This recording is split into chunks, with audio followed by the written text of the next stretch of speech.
Pemirsa, Suhartoyo terpilih menjadi Ketua Mahkamah Konstitusi (MK) menggantikan Anwar Usman yang dijatuhi sanksi pemberhentian dari jabatan oleh Majelis Kehormatan MK atau MKMK. Ketua MK yang baru dipilih melalui rapat pleno hakim secara tertutup dengan agenda musyawarah mufakat.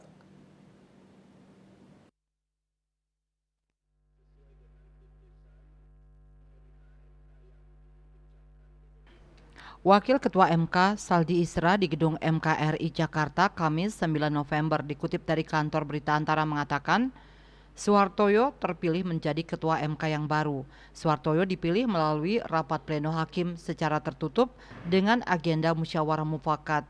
Ketentuan tersebut sesuai dengan pasal 5 ayat 1 Peraturan Mahkamah Konstitusi (PMK) Nomor 6 Tahun 2023 tentang tata cara pemilihan Ketua dan Wakil Ketua Mahkamah Konstitusi.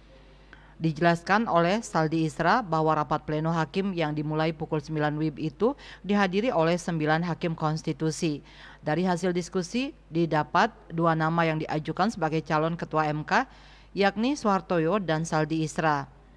Suhartoyo dan Saldi Isra berdiskusi untuk mengambil kesepakatan siapa yang menjadi ketua dan wakil ketua, sementara 7 hakim konstitusi lainnya meninggalkan ruangan rapat pleno hakim.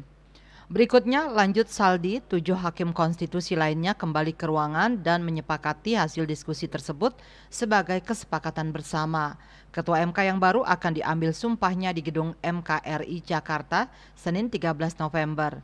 Sebelumnya, Anwar Usman dijatuhi sanksi pemberhentian dari jabatan Ketua MK karena terbukti melakukan pelanggaran berat terhadap Sabta Karsa Utama saat mengadili perkara nomor 90/PUU-21 Romawi /2023 perihal syarat batas usia calon presiden dan calon wakil presiden.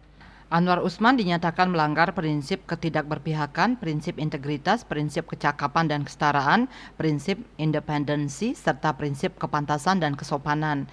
Dengan demikian, Anwar tidak lagi menjabat sebagai Ketua MK. MKMK pun memerintahkan Wakil Ketua MK untuk memimpin penyelenggaraan pemilihan Ketua MK yang baru terhitung 2 kali 24 jam sejak putusan dibacakan.